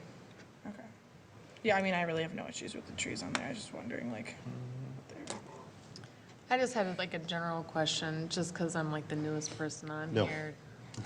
We're done. We'll move it on. Stop. Is this particular year more complex than previous years? Just because, I mean, I don't know, just with the layout of the streets and everything, is this, in the bridge, is this a harder year, or? I would say the process is the same. The uniqueness to this year's streets are we're moving out of the general old downtown platted right-of-way. Yeah. We're moving into the northeast corner that has those unique characters of what those streets are. The mechanics of what the project is for street and utility replacements, those That's all stay stays. the same. Okay, just was If curious. anything, there's a little less traffic here, Yeah. may make it, but Stoughton's a busy road. I was gonna say, like, is that, is gonna is that gonna be- be like terrible? to- Well, it's just gonna be Well, annoying for those people. it will be a change, no question. I mean, the. No bridge will make it tough. Yeah. Yeah. Well, that's what I'm thinking. I'm like, oh my gosh, like. Especially for the government center. Just That's remind them gonna how be the nice it'll biggest- be later. Yeah, I'll it'll just drive a lot more traffic Get my down Volkswagen up to 41. speed and. No extension part. Right, you're right. Yeah. I'll I mean, practice. the properties that are next door, Try to it jump it. should be pretty quiet. Hazard over the creek. There you go. All right, any other questions for Matt? No more random questions? No, that's all right. I guess she gets blamed for random questions, and I'm the one that asked about a very specific tree. Is that pine tree? Trees are probably one of our Yeah. biggest issues that we have. so Absolutely. Trees Without a questions doubt. are, Yeah. Yeah, thank you. because you will get asked about trees, Yeah, I'm so excited, actually. yeah. I'm guessing they come along not and they taking my mark it maple with like a tree. little That's pink terrible. X and. They put different. And then the ribbons- neighbor tries to tie like a ribbon around it to like. You wanna see Make it my look like red? paint Or those big paint Take things. the tree. over, Yeah, we don't paint trees anymore. We absolutely. No red myself. X of We death. don't red X trees, not until the absolute. Because if somebody goes out there and puts a red X on a tree that shouldn't be, whoops, the tree cutters go, whoop, Yes. it's gone. I saw a tree get, Yeah, yeah. so. All right, last call. Any other questions? If not, I'd entertain a motion to.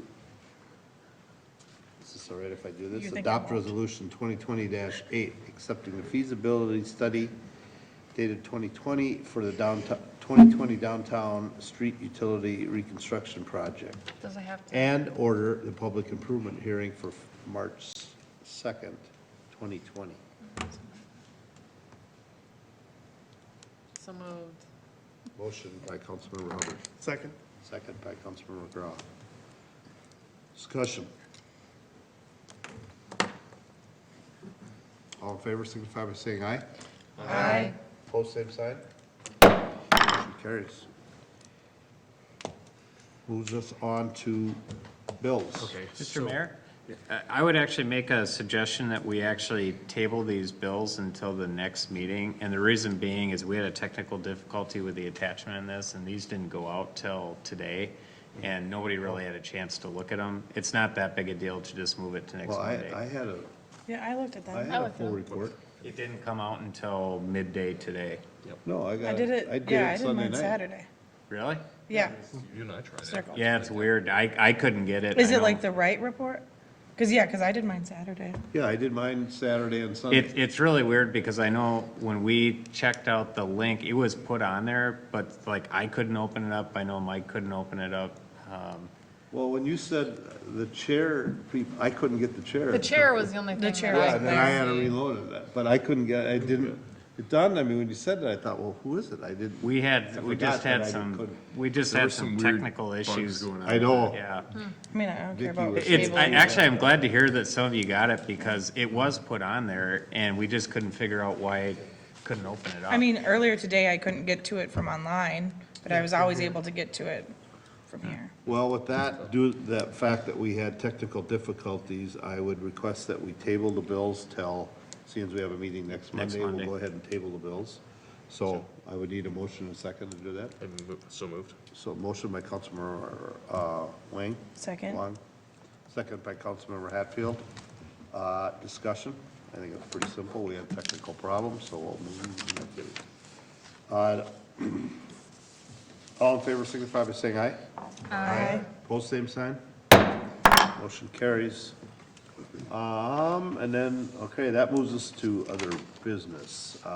Let's start with Councilmember Brown. This was last Monday, Eastern Carver County Community Education Advisory Council, so that's just a reminder, that's the volunteer board that I sit on as well. I met, interesting things I think that came out of, I think there's some information that's been on Facebook. January 29th, the district is doing a proposed budget at Chan High School from 6:30 to 8. So that will, and they're looking for feedback, so I would encourage people to attend. That was talked about quite a bit. I thought the programming was interesting. They kind of presented some data on like youth adult enrichment programs. So far this year, so define year 2019, I guess what I noted here is ends through June, because that's kind of their year end, and then 2020 through 2021 start. Adult served 1,052. They've had 262 classes for adults. Youth served 9,090. Heavy in elementary, that seems to be, I mean, I can relate to that because my son goes to club care and they just have community rec stuff going on. It's super convenient as a parent. Middle school is down, is lower, is the lowest, 1,869 youth. They do talk about how that is the hardest, I was thinking when we were talking to Vince and Kim about getting activities and stuff. It's the hardest for us, It's the too. hardest group to serve is that middle school and looking at interest. And they've had some successes with ukulele classes, like a ukulele band, which I thought was kind of cool. So random. And then the high school is 2,131. So just kind of interesting numbers to kind of see kind of what gets usage and some of the partnerships across it. And then I guess the other thing is that they are also heading into budget season as well. It's always interesting because I know during the conversation, during some of the referendum pieces, there's conversations about community recreation and how some of their actual funds are actually state protected and can't be cut, and it's separate and different. So I really encourage them to continue to educate and think, because I think it's easy to throw numbers out and say, why don't you cut that, without really understanding, like, well, state law actually says you can't cut that part of the budget and everything like that. So, yeah, so just some interesting numbers and good conversation. And again, I would just remind people about the January 29th district form and proposed budget at Chanhassen High School from 6:30 to 8. Other than that, that's all I had. Okay. Yeah, so, I was able, I think I saw almost everyone at the Martin Luther King event on last Monday, which was a well-attended event. Dr. Johnson gave a very excellent keynote, so it was well done. So kudos to Human Rights Commission for that. The Southwest Transit, just a quick update. We had our annual strategic planning session this month, and we also had, prior to that, we had invited a number of our state legislators who represent our area around here to attend, and Mayor Winchell was able to join us as well as. I had it for this week. You were there, and then. Met Council Representative Barber, as well as Met Council Chair Zelli were able to attend, as well as Representative Elkins and the state senator from Eden Prairie. So that was really good. We were able to get some time with them, and I think that a couple of the priorities that I wanted to share that we're really focusing on are really around funding and really trying to emphasize the importance of transportation for residents here in our community, both to get to workplaces and as well as a service to be able to get to and from destinations within our service area. One of the things that I certainly would ask you to pass on to your constituents too is that to emphasize the importance of both transportation funding at a state level, so that way that we are able to get transportation funding to continue our services, but also to ask from our federal representatives to help fight for a bigger piece of the pie, because one of the challenges we're seeing is that Met Council, who distributes the funding for Southwest Transit, they'll be hitting an operating deficit of $70 million next year. So obviously, if they're running $70 million in the hole for their operating services, and that increases to something like over 100-something, 20 million the next year, and 200 the year after, it doesn't leave any money for us, because we're getting kind of what's left over. Mm-hmm. So, which indicates that, there's some structural issues with that. Certainly one of those things I just wanted to share is that, there's the challenges with funding aren't just from a local perspective, they're kind of coming downhill all the way from the federal side down.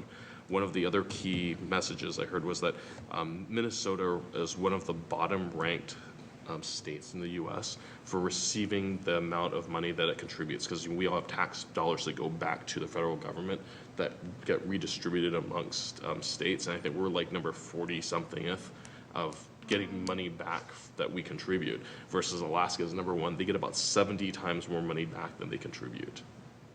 Yeah, I don't know Alaska? why, but they're like, Why? I have no idea. To build bridges to nowhere somehow. Yeah, so that, Taking all it's, them and it's like, so when we have like, yeah, Like their environmental conditions, but God, that so, makes which sense. means that for us, we have millions of people who need to get to and from work Right. and I school see and what- all and these things. infrastructure It's a struggle, so just to put that out there, Just just, somebody that drove their roads last year, they're not spending their money wisely. yeah, so, but I just wanted to put that out there. And one of the other things, so one of the asks I have too is also to spread the word about Southwest Transit, Southwest Prime, which is the point-to-point service. You have a Prime app, you can get from place to place. It's kind of like an Uber, but it's a public service. There's a fee for it, but it's a lower cost fee than an Uber or a Lyft would be. And likewise, Southwest Prime MD, which is a comparable service, but focused around medical appointments, and then it's a guaranteed return trip. So those are more of a fixed fee service for medical. So I wanted to make sure that I got the word out and, share that with each of you and your constituents. On Tuesday, November 18th, we'll be having that second Marnita's event, Marnita's Table event. I also saw it being marketed as an Engage event, so I'm not sure why there's a different branding to That's it. the topic of it that night. Okay. So the first one was Celebrate, this one is Engage. Okay, sounds good. And I did have a question from a resident. So this resident called and asked that he said he was solicited by the fire department for the annual fire department fundraiser. And I know that fire department's been doing this for a long time. And he said, well, you know what, why aren't we funding the fire department enough that they don't have to go out and ask for money for the public? And then kind of back in the question, which I didn't know the answer to, which was, what does that money go to versus the public funding that we do? Because I know we provide uniforms, Can I services. answer part of that question? They buy certain pieces of equipment. Like, one of the things that I saw that they bought with fireman funds was, Oh, the defibrillator, or the. No, yeah, what is that the- called? yeah, It's a for the- compression. The compressions for the. Yeah. Yeah, the Thumper. CPR. Auto Thumper. pulse? thumper Yeah. that does the anyways, so that's. Right. But that's So- definitely a question Because for I think- Chief Levy. So. So, because I think that the question from this resident is like, we should be paying for this out of tax dollars, was his perspective, and he was pretty adamant about that. He said, I'm not gonna pay for something that we should be paying for out of our tax dollars. And so, so he made a conscious choice. He's actually, and he said he was a former firefighter himself too. So he said that he was making a conscious choice to not put money into that because we should be paying for it out of our tax dollars, and wondered why we weren't funding the fire department adequately. And that was his question. Yep. So, It really gets down to what do people view as basic services, and what are things that maybe go above and beyond what a basic service would be. Some of the things that those dollars go to is to help support when we go around to community celebrations or things like that, to be able to have, equipment there and staff there. Some people may not view that as being an essential service, so it's something that's extra that the fire department can do. There are pieces of equipment that, like the compression machine that, you could say, well, maybe Ridgeview should have that instead of the fire department. Well, there's a benefit for us, Ridgeview does have that type of equipment, but sometimes that isn't available because it's being used somewhere else. And so, then it becomes something that, is in our community, we can control. And so it really gets down to what people sort of view as being basic services. I completely get the argument that makes say, well, it should just be funded by tax dollars. Traditionally, it's just been looking at those things that maybe are just sort of one step above and beyond what a basic service would be. okay, thank you. Yep.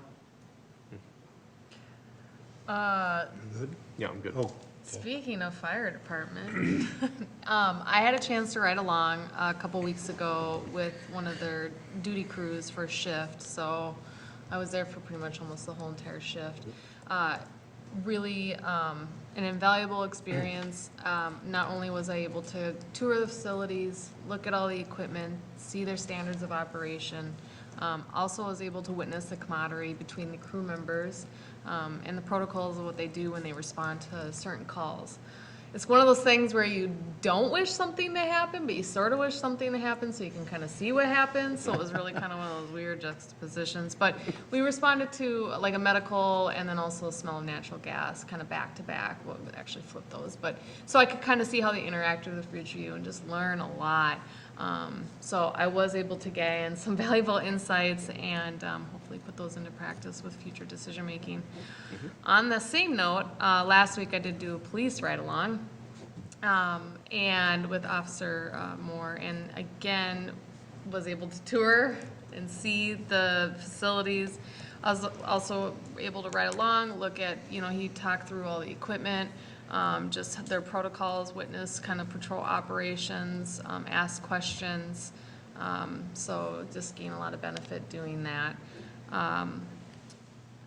Both of those experiences have left me extremely impressed with the dedication that our public safety workers have for Chaska. So I'm just very impressed.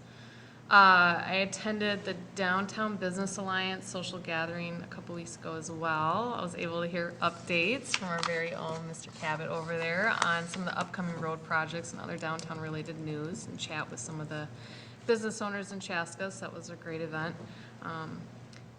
You guys mentioned it, the MLK breakfast. It was just joyous to walk into a room full of people, the jazz band. And one thing that I noticed as Dr. Josie Johnson was speaking was that the room was completely quiet. I mean, sometimes you hear maybe little kids doing their thing or just intermittent chattering. Everybody was hanging on her words. Her reflection in her speech was perfect of her life and her ancestors' life, their struggle for civil rights. And I just really want to mention the message at the end to remember that Dr. King's image of love, belief, respect, and commitment to justice will be reflected on all of us, and that we teach our children that they are loved and valued and that we must respect and love them. I just think that's really a powerful statement. I want to thank the communications team for videotaping that, because I went back and I rewatched it, because sometimes when you're in the moment you just want to go back and rewatch it. So it was just a wonderful event by the Human Rights Commission. And then I also attended over the weekend the Minnesota League of Cities Elected Leaders Institute Foundational Program. It was helpful, really got a deep knowledge of some of the areas of topics just to kind of be good at what I do up here for governance. Also was able to meet and network with other elected leaders and some of the surrounding metro communities and smaller ones as well. It's kind of interesting. Every city is unique, but we're also very similar. So that was a really valuable experience to be a part of. And that's my whole deal. Oh, well, let's see, what haven't we covered? Just kidding. MLK breakfast, I'll echo everything everyone else said, but also I really just want to congratulate Barbara Colehap on getting the Human Rights Commission Award.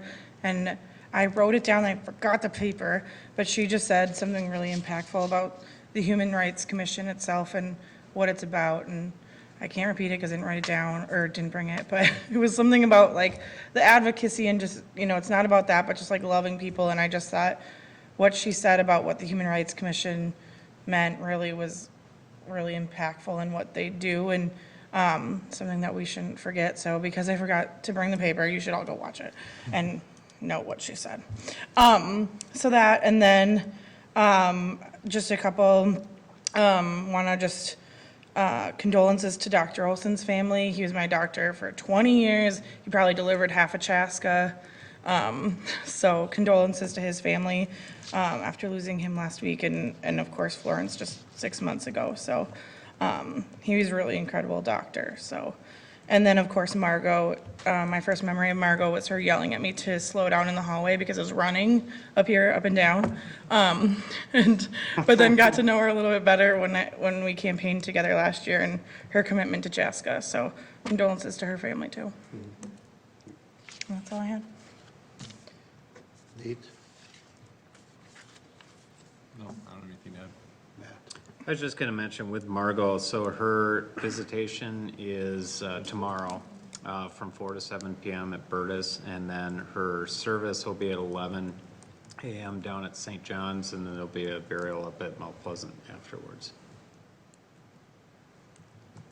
Luke, anything?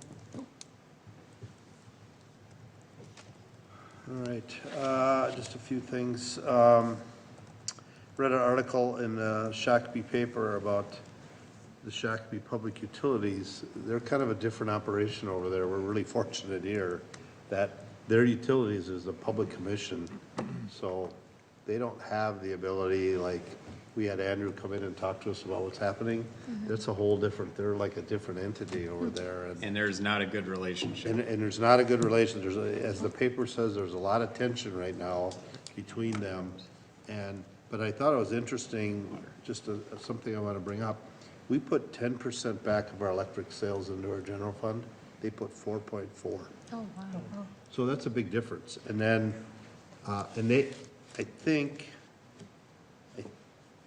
oh yeah, and that went from, it used to be 2.7, it's going to 4.4. So that's a big difference. So we're fortunate about the system that we have here and not. And there would be no ability to do other type of community building projects either. Like we sort of established our community building fund. That just doesn't exist there. Even though it's a city municipal utility, they just don't have the ability to do that. They're a public commission. Yeah, it's a different deal. I mean, we're still part of the same electric association that we buy our stuff from, but it's amazing how, and we're across the river and we're completely different on how we operate. So that's a real benefit to our residents about how we operate with that. I mean, that 10% versus 4.4, I mean, that's a big dollar. And then I didn't write down what they're battling over. Their big battle right now is their water numbers. They're changing their water numbers from what, 44% or something to go down to. Are they tearing it down? To down because they need more, just like we went through, they need more money to cover their water expenses. So just one of them little things that we take for granted that we have. It's not the same everywhere we go. So I too want to just kind of echo a few things. Dr. Olson, there's probably not a nicer guy that there ever was. Yep. And as far as a community member, I don't think the person has ever said anything mean about anybody. And I mean, seeing him that morning at church and then hearing about him, you know, less than 12 hours later is just kind of bizarre.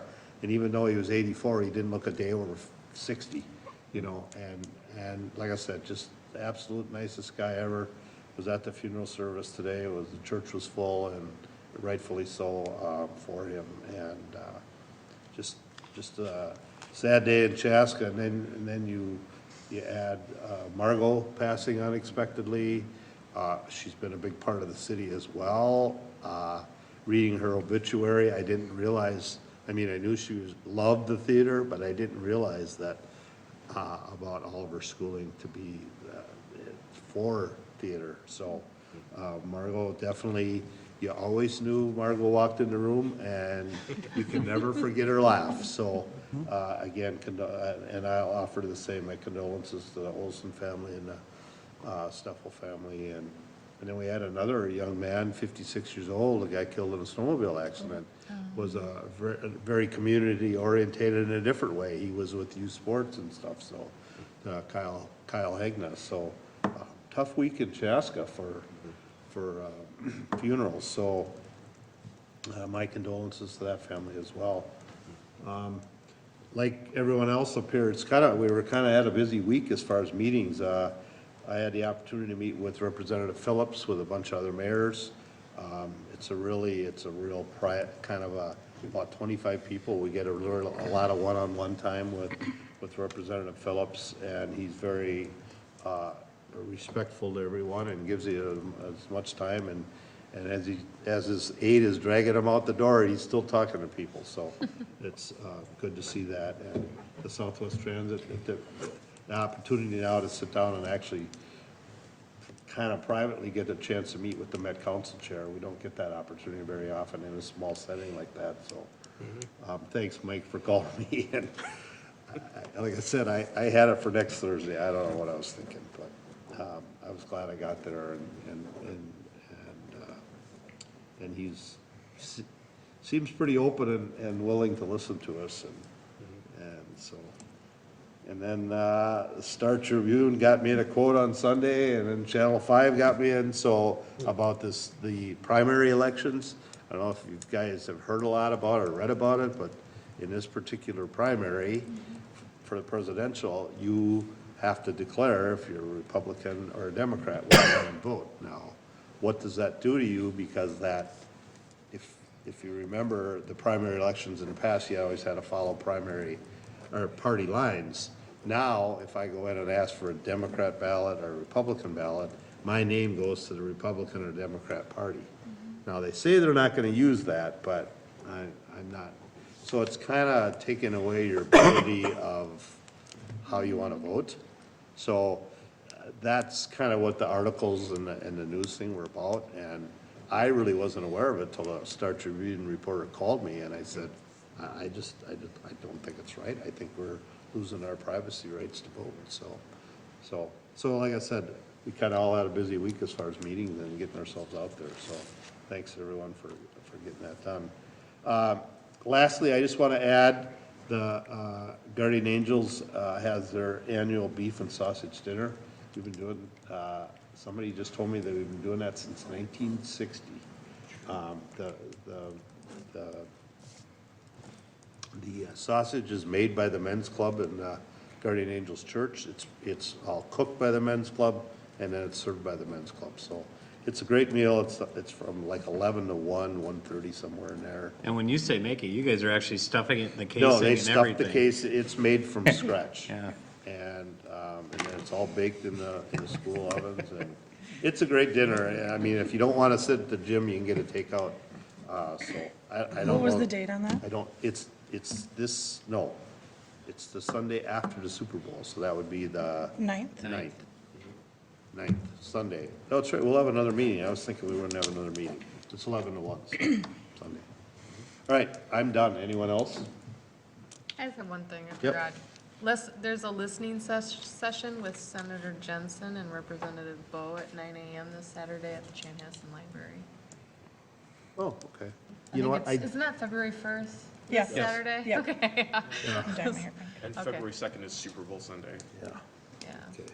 Oh, and the Not other that thing you'd know that I did, the other thing I did mention is, I'm sure he will. the school superintendent, Clint Christopher, yes. has taken on a new job back in his home area. I talked to him briefly and said that actually at MLK Day that said I wasn't seeking the job, I was more sought out. And it's my home family, I can get back by extended family. And he does have a child with special needs, and as a parent, knowing that how important having your family close by for help and having that special needs makes it even more. So I texted him today a little bit, and he said it's going to be tough leaving, but he said that he looks forward to the new challenges as well. So he will be here until July 1st, and then it's off. So anybody, if you know anybody that wants to be a superintendent, we'll be looking for a new superintendent. So with that, I would entertain a motion to adjourn. So moved. Motion by Councilmember Wong, Second. second by Councilmember McGrath to adjourn. All in favor, signify by saying aye. Aye. Post same sign. We'll see you here next Monday before I hit the gavel. Monday night at 7 o'clock, we're back to back.